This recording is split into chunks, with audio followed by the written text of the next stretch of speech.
Hello student, मैं जिज्ञासु और आज हम लोग फार्मूला एंड फंक्शंस के इन एमएस एक्सेल की क्लास में जानने वाले हैं कॉपिंग द फार्मूला को कॉपी करना। तो चलिए हम बिना देरी के अपने आज की क्लास को स्टार्ट करते हैं। अच्छा, क्लास स्टार्ट करने से पहले हमेशा की तरफ से रिक्वेस्ट है, इस चैनल पर नए तो मेरे चैनल को जरूर सब्सक्राइब कर लें ताकि हमारे आगे आने वाले क्लासेस की नोटिफिकेशन आपको आसानी से मिल सके। इस चैनल के ऊपर जल्दी आपके लिए 1 तारीख से न्यू ईयर के मौके पे 100 डे ऑफ कोड चैलेंज आने वाला है, जिससे कि आप एक क्रिएटिव वेबसाइट डिज़ाइन करना सीख जाओगे।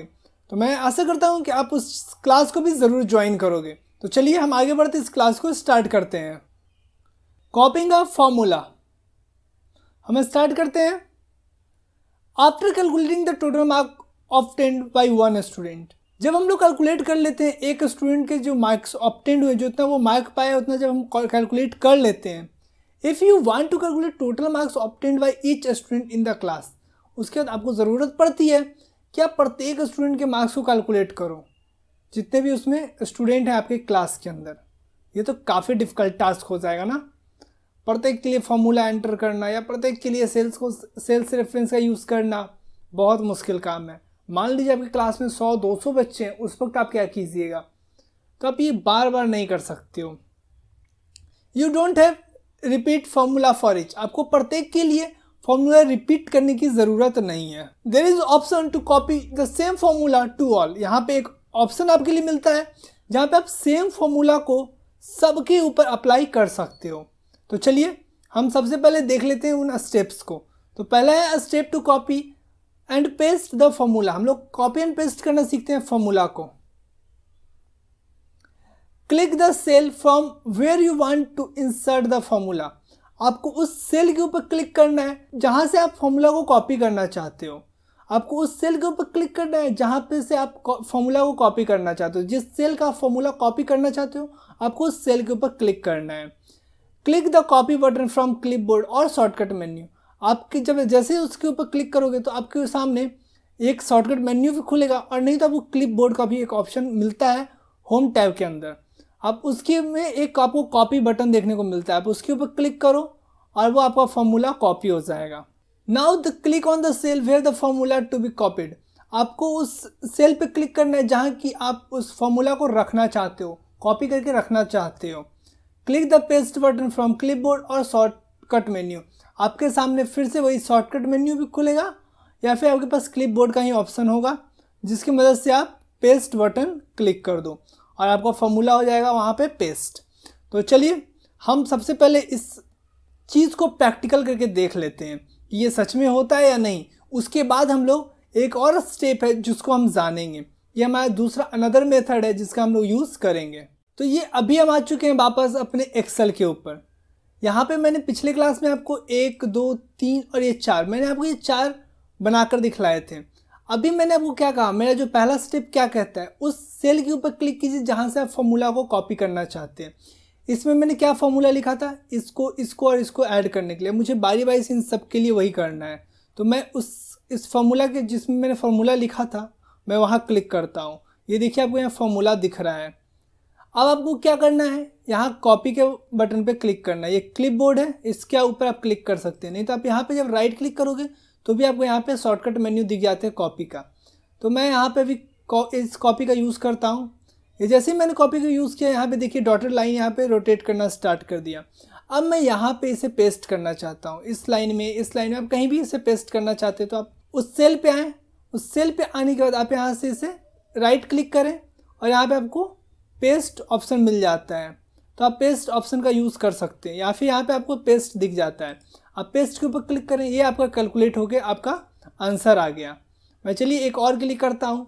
मैं क्या करूँगा, इसके ऊपर आया, इसका फॉर्मूला मैंने कॉपी किया, या फिर मैं ऐसा करता हूँ इसके ऊपर आता हूँ, इसका फॉर्मूला मैं कॉपी कर लेता हूँ और मैं इसे यहाँ पेस्ट कर देता हूँ। लेकिन यहाँ पे आप बारी बारी से कितनों के लिए आप करते रहिएगा। यहाँ पे 15 रिकॉर्ड हैं टोटल, जिसमें से अभी मैंने 6 का ही किया। अभी मुझे भी कम से कम तो यहाँ पे 9 रिकॉर्ड्स और करने हैं, तो इतना करना बहुत बोरिंग काम है, इतना हम नहीं कर सकते।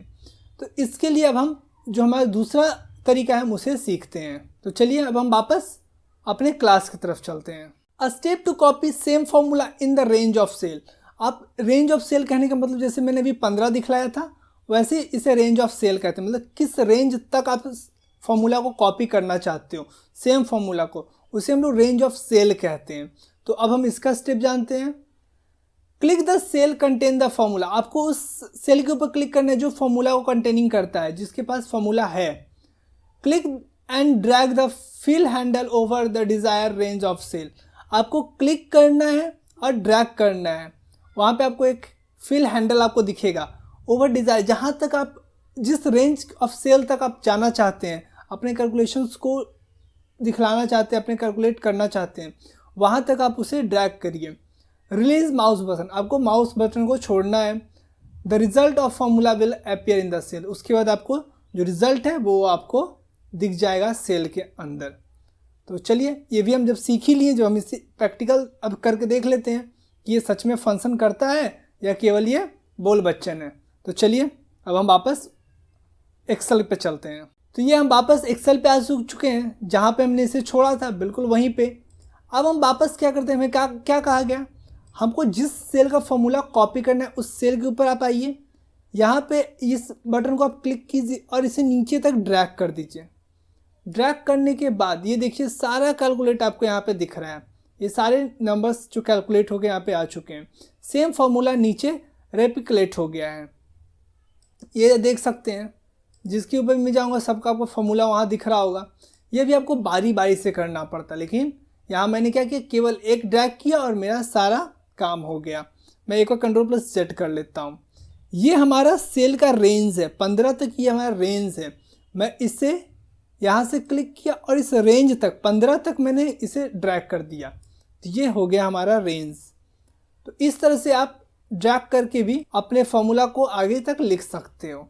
तो ये बहुत आसान बनाता है हमारे काम को। अब मुझे ये बारी बारी से सबको अलग अलग करने की यहाँ पे ज़रूरत नहीं पड़ी, सब कुछ यहाँ पे मैंने ऑटोमेटिक कर दिया। तो ये फ़ायदा है एक्सेल के यूज़ करने का। अगर अभी आप यूज़ कर रहे होते पुराने ज़माने वाला अपना नोटबुक, जिसमें आपको याद होगा मुंशी जी, अब जब कोई मूवी देखते हैं पुराना, उसमें मुंशी जी एक बही खाता लेकर घूमते रहते हैं, अगर हम लोग उस बही खाते का भी यूज़ कर रहे होते तो एक एक हिसाब रखना कितना मुश्किल हो जाता। अगर हम स्टूडेंट का रिज़ल्ट अगर बारी बारी से कैलकुलेट करने जाते तो एक स्कूल में 1000 स्टूडेंट होते हैं, मुझे 1000 बार कैलकुलेट करना पड़ता, कई बार मिस्टेक हो जाते हैं, तो हमें बार बार एक ही कैलकुलेशन को परफॉर्म करना पड़ता। तो ये सब एरर्स से बचने के लिए हम लोग एक्सेल को यूज़ करते हैं एक एडवांस लेवल पे। इसलिए एक्सेल के लिए हमें थैंकफुल होना चाहिए माइक्रोसॉफ्ट का, क्योंकि इसे माइक्रोसॉफ्ट ने डेवलप किया है। तो चलिए अब हम वापस चलते हैं अपने क्लास की तरफ। मैं आशा करता हूँ आपको ये क्लास पसंद आया होगा। अगर आपको ये क्लास पसंद आया तो मेरे चैनल को जरूर सब्सक्राइब कीजिए। मैं मिलता हूँ आपसे अगले क्लास में। आप 100 डे ऑफ कोड चैलेंज भी ज़रूर एक्सेप्ट कीजिए। तब तक के लिए have a nice day. Thank you.